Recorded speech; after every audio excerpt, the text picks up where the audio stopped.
வணக்கம் நண்பர்களே, நான் உங்கள் பாலா ஃப்ரம் பரமக்குடி. இப்போ நம்ம எதை பற்றி பேச போகிறோம் அப்படின்னா, பொதுவாகவே நம்ம ஆர்ஜே அப்படின்னா நம்ம என்ன நினைப்போம்? ரேடியோவில் உட்காந்துக்கிட்டு, ஒரு ரூமுக்குள்ளே உட்காந்துக்கிட்டு, தன்னைத்தானே ஒரு பாட்டுகளை போட்டுக்கிட்டு, எல்லாரு கூடயும் ஃபோன் பண்ணி பேசிக்கிட்டு, ரொம்ப ஜாலியாக இருப்பாங்க அப்படின்னு சொல்லிட்டு நம்ம நினைப்போம். அப்படி தானே? நானும் அப்படி தான் நினச்சிட்டு இருந்தேன். நான் கார்லலாம் ட்ராவல் பண்ணும்போது எஃப்எம் கேட்பேன். அந்த எஃப்எம் கேட்கும்போது அந்த ஆர்ஜி அவங்க வந்து சில விஷயங்கள்லாம் பேசுவாங்க, நல்லா ஜாலியாக இருப்பாங்க. அப்போ நான் நினைப்பேன், சூப்பரான ஒர்க்குடா, ஒரு இடத்துல உட்காந்துக்கிட்டு அழகாக வேலை பார்க்கலாம் அப்போலாம் நான் ஃபீல் பண்ணியிருக்கேன்.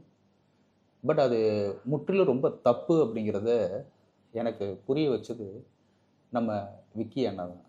நம்ம விக்னேஷ் அண்ணா என்ன சொல்கிறாருன்னு மட்டும் பாருங்களேன். ஆர்ஜே ஒர்க்கு எவ்வளவு கஷ்டம், அவங்க எப்படியெல்லாம் தன்னை அப்டேட் பண்ணிக்கிறணும் அப்படிங்கிற விஷயங்களை தெளிவாக நமக்கு புரிகிற மாதிரி சொல்லியிருப்பாரு. நீங்கள் பாருங்களேன்.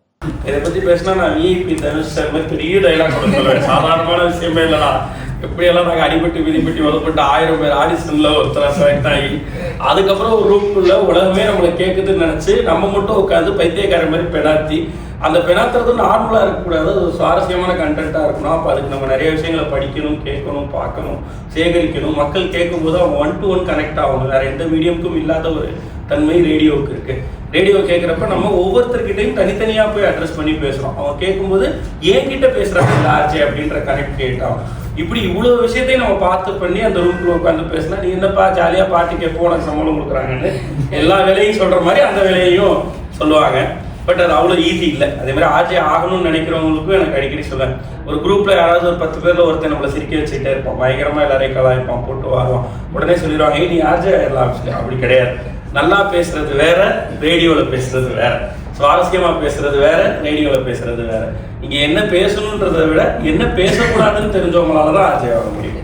என்ன வார்த்தையை சொல்லக்கூடாது, எந்த விஷயத்த பேசக்கூடாதுன்னு தெரிஞ்சவங்க தான் சரியான ஆர்ஜேவாக இருக்க முடியும்னு நினைக்கிறேன். கிருபானந்த வாரியார்கிட்ட நீங்கள் எப்படி எதை கொடுத்தாலும் பேசுறீங்கன்னு கேட்டால் அவர் சொல்லுவாங்க, டேங்கை ஃபில் பண்ணிட்டா எந்த பைப்பை தந்தாலும் தண்ணி வரும்னு. ஆர்ஜேஸ் அப்படி தான் இருக்கணும்னு நினைக்கிறேன். இந்த டேங்கை ஃபில் பண்ணுறதுக்கு ஏதாவது வழியை பார்த்துக்கிட்டே இருந்தாங்கன்னா பைப்பை திறந்தா தண்ணி வரும், இல்லைன்னா காற்று தான் வரும். சரியான சூப்பர்.